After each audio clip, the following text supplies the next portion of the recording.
결혼을 하는 문제, 직장 다님에 직장 상사 이런 고통 주는 사람 만나는 거, 사는 게 지옥이라고. 어쩌면 좋아요? 그 사람만 쳐다보면 인상 쓰고 어쩔 수 없이 네 해놓고 이쪽에 와서 에이, 우선 괴로우니까 피하고 싶어지죠. 근데 여러분, 세상은 어디를 가나 녹록지 않은 거예요. 완전히 다른 것 같은데 이 속에 모두가 괴롭힘 당하고 싶어 하지 않는다는 거죠.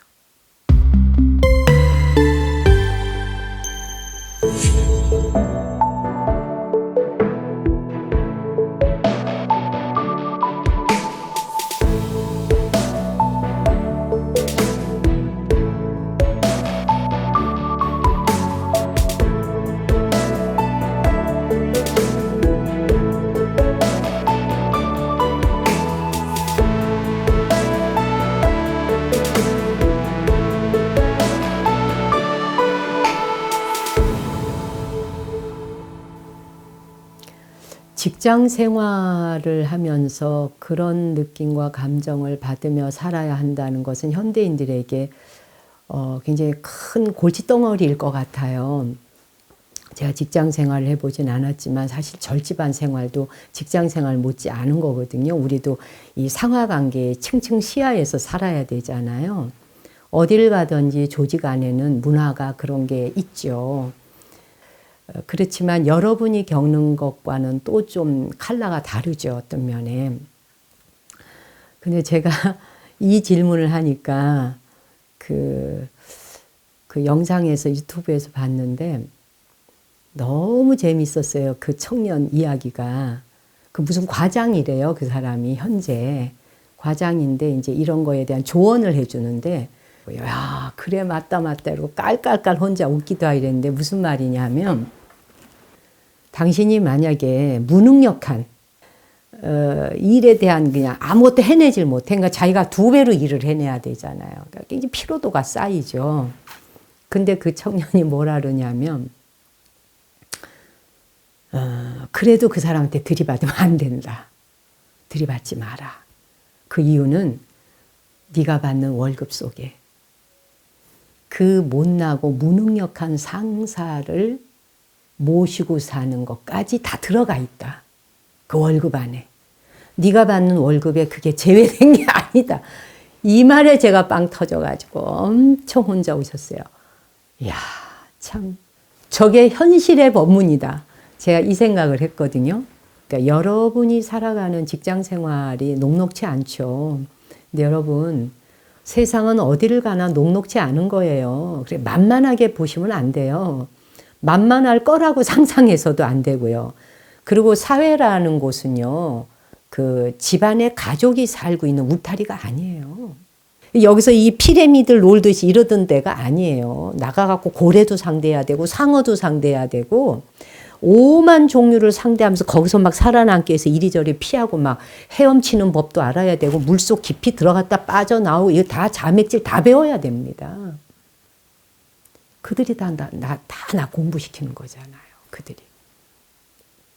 근데 이게 현실로 이제 딱 맞닥뜨려 오면 우선 괴로우니까 피하고 싶어지죠. 근데 결혼을 하는 문제, 직장 다님에 직장 상사 이런 고통 주는 사람 만나는 거, 이 다 지옥이에요, 사실은. 그 사람들이 지옥이라 그러대. 사는 게 지옥이라고 그런 얘기를 해요. 그래서 뭐냐 하면은 지옥을 내가 끌려 들어갔을 때와 내가 문 열고 들어갔을 때는 삶의 장이 바뀝니다, 여러분. 그냥 지옥문을 열고 들어가셔야 돼요. 그래서 겪어내셔야 돼요. 그런 상사 저런 상사 다 경험하면서 직장 상사가 좋기만 해봐요.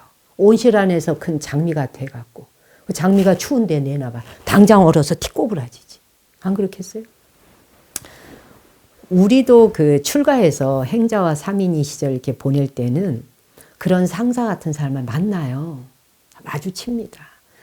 그리고 가지가지의 업이 전국에서 모여들었지 않습니까?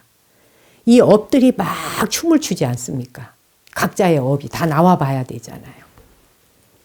그럴 때 이제 저는 어떻게 했냐면은 벌써 오래전 이야기지만 속상할 때도 있잖아요.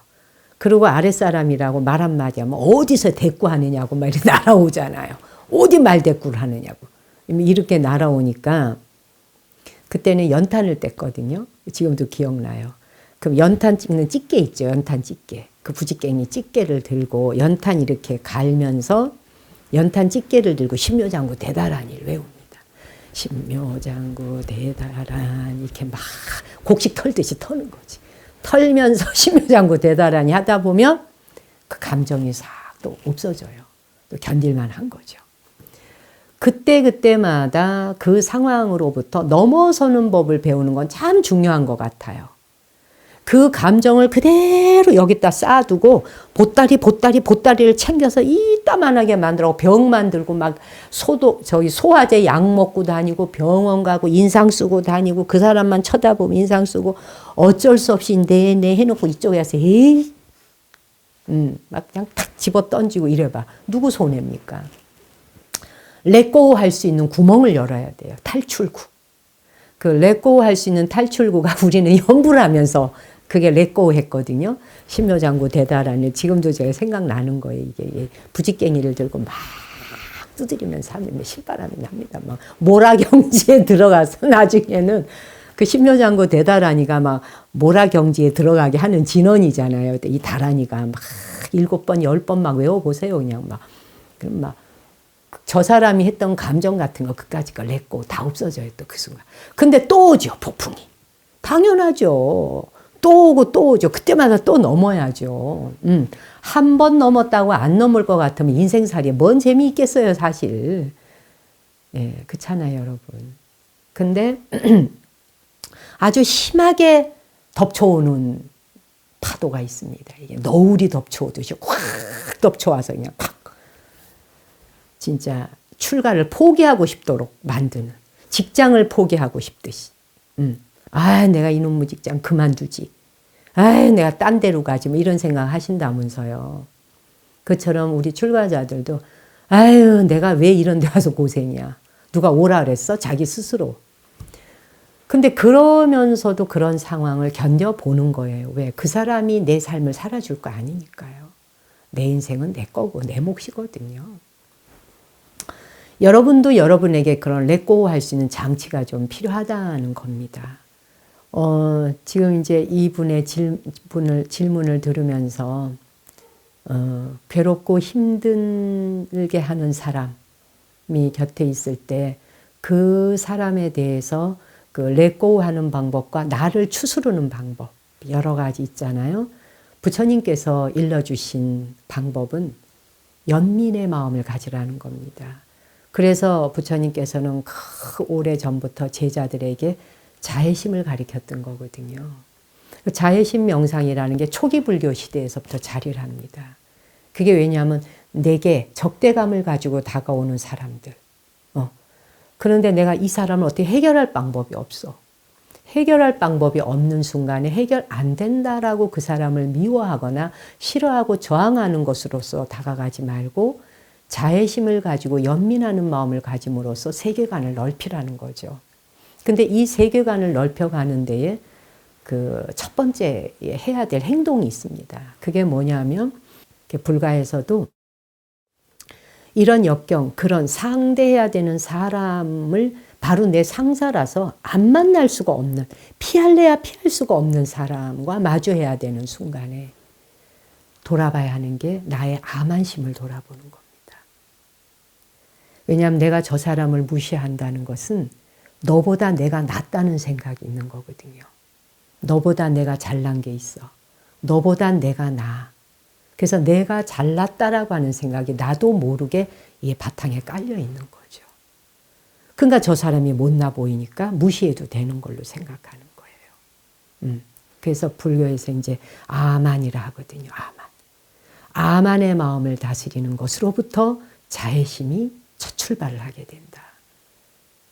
근데 이게 어려운 것 같으나 그 아만이라고 하는 그 마음은 내가 잘났다라고 하는 생각과 더불어 상대방을 함부로 대해도 된다는 생각 속에서 일어나거든요. 근데 이것이 자기를 망가뜨리잖아요. 그렇죠? 그래서 그 아만심이 일어나는 순간에 돌이켜보면 저 사람보다 솔직히 드러내놓고 내가 더 잘났다라고 내놓을 게 별로 건더기가 없더라고요. 아마 여러분도 그거는 삶 속에서 많이 느끼실 거예요. 그다지 내가 잘났다라고 내세울 게 없더라. 말하다 보니까 여기 제가 지금 선물 받은 동물들을 쭉 이렇게, 이건 하마예요. 콧불 쏘이고, 이건 물에 헤엄치는 돌고래이고, 쥐인데 생태계도 다르고 생김새도 다르고. 근데 예를 들어서 하마한테다가 고래가 야, 너는 입모양이 그 뭐냐 그게? 어떻게 그렇게 생겼냐? 예를 들어서 그러면서 이 생김새를 갖고 논한다. 말이 되겠어요 이게? 근데 우리가 이렇게 살잖아요. 근데 이렇게 보세요. 아름답죠? 완전히 다른데 생김새가. 완전히 다른 것 같은데 이 속에 우리가 해골이라고 하니 뼈로 들어가면 다 같잖아요 사실. 같은 공통분모 안에 외형이 다른 것들이거든요. 그러니까 공통의 같은 것들이 있다라고 하는 것이 뭐냐면 불가에서는 모두가 괴롭힘 당하고 싶어 하지 않는다는 거죠. 그리고는 모두가 각자의 자기 삶을 복되게 살고 싶어 한다는 거죠. 이걸 건드리면 안 된다는 거죠. 이걸 인정해야 된다는 거죠. 이런 마음을 갖다 보면 암환이 줄어들죠. 나 잘났다는 생각이 줄어들다 보면 각자가 생긴 모습이 다 아름답고 잘난 거예요. 이게 크다, 이게 적다 라고 말할 때 아함경에 그런 이야기가 있습니다. 검은 것을 검다고 말하지 말라. 그 속에 흰 것이 있다. 적은 것을 적다고 말하지 말라. 그보다 더 적은 것에 비하면 크다. 온다라고 말하지 말라. 저쪽에서 보면 가는 것이다. 이런 말이 있거든요. 이 세상의 이치에서 보자면 내 쪽에서 저 사람은 정말 무능력해. 진짜 저 사람 때문에 내가 괴로워. 저 사람 때문에 내 몫이 아닌 일까지 2배로 해야 돼. 내가 왜 이렇게 살아야 돼? 라고 하니 이게 암환심이에요. 자기가 뭐 굉장한 능력을 가진 것이냐. 근데 자기가 미리 잘났다라고 상정을 해놓고 가니까 이게 다 못나 보이는 거예요. 다. 그렇죠? 다른 존재들이 아름다워 보이지 않잖아요. 예. 그래서 연민의 마음을 가지면서 연민의 마음으로 다른 존재에 대한 그 마음의 깊이를 바꿔보자. 끝으로 그 이야기 하나 들려드리고 싶네요. 제가 작년인가 들었던 강의인데 문득 그 생각이 지금 떠올랐어요. 우리가 살고 있는 이 지구. 우리가 살고 있는 지구에서 금성과 화성은 눈썹쯤에 있다. 거리를 따질 때. 예, 요 눈동자가 지구야. 우리의 눈동자가 지구라면 금성과 화성은 눈썹 정도의 위치에 있다. 그러니까 얼만큼 가까운 거죠. 그런데 내 눈동자라고 할 수 있는 지구에서 가장 가까운 별은 대구쯤에 있는 거라는 거예요. 그리고 가장 가까운 갤럭시는 미국쯤에 있대요. 그런데 지금 여러분이 만났다는 그 직장 상사라는 착한데 무능력하다는 함께 일하고 싶지 않다는 그 사람이 그 사람을 만나기 전에는 지구라는 이 안에서 저 갤럭시쯤의 거리에 있었던 거죠. 미국쯤에 있던 거리. 그런데 한 직장에 들어오다가 보니까 직장에 있다 보니까 그러니까 한 직장에 있다는 이유로는 어디 대구쯤에 있는 가장 가까운 별의 거리죠. 근데 같은 부서에 있게 됐어요. 그것이 내 눈동자에서 볼 때는 눈썹 위에 있는 정도로 가까운 관계인 거죠. 우리 절집안에서도 그렇더라고요. 절에 들어와서 처음 출가하기 전에 이 만나진 모든 사람들이 갤럭시만큼의 거리에 있었던 사람들이 모르는 존재였던 거예요. 아예 애초에. 근데 한 절이라는 공동체, 승가 공동체 안에 들어오니까 가장 가까운 별의 거리, 어디 대구쯤에, 대전 대구쯤인 거죠. 근데 한 절이라는 사찰의 울타리로 들어오면 금성과 화성 정도의 눈썹 정도 거리로 오는 거예요. 그게 사형사제 관계가 된다든지 이러면. 그래서 이 관계의 멀고 가까움이라고 하는 것이 사실은 마음에서 만들어지는 것이어서 이 드넓은 우주 안에서 우리의 관계들은 그렇게 몰랐다가 만나지는 인연법에 있더라는 거죠. 그렇죠? 그 인연의 도리 안에서 볼 때 기왕에 지금 당장 내 눈앞에 만나진 사람이라면, 내 눈앞에서 만나진 사람이라면 그 사람과의 관계를 가장 아름답게 잘 살아낼 수 있도록 그 노력해 가야 되는 거죠. 누구를 위해서? 결국은 자기 수행입니다. 그게. 자기의 정진이고 자기의 수행이고 결과적으로 지나놓고 봤을 때 그 고비와 관문을 넘은 자기가 기특해질 거예요. 세월 가고 나면. 그걸 피해서 도망만 다녔던 사람은 계속 후회하죠. 유약해졌으니까. 근데 한번 된통 겪고 나면서 가면 어떻게 무서울 게 없어지잖아요. 무유공포. 원리전도몽상되지 않겠어요? 힘내서 사시면 좋겠고요. 우리가 살아가는 이 사바세계에서 만나지는 모든 인간 군상들, 녹록지 않은 관계들 많습니다. 그러나 내 기준에 맞춰서 살아지라는 법칙이 없다는 것입니다. 내가 정한 규칙대로 사람이 살 수 없고 그런 세상은 있지 않아요. 오직 내가 어떻게 바라보며 어떻게 생각할 것인가만이 내가 책임질 수 있거든요. 자기의 생각과 자기가 바라보는 눈길과 내 마음결만을 내가 바꿀 수 있지, 저 사람이 생긴 구조와 능력을 내가 어떻게 할 수 있는 건 없잖아요. 해보세요. 되나. 계속 번번이 깨지죠. 결국 자신의 노력을 통해 내가 바꿔지다 보면 어느 순간에 그 사람이 그렇게 밉고 싫은 관계가 아니라 그냥 무덤덤이 있을 뿐. 힘드시겠지만 수행장이에요. 우리가 사는 사바세계는 수행처소입니다. 정진 잘 합시다. 감사합니다.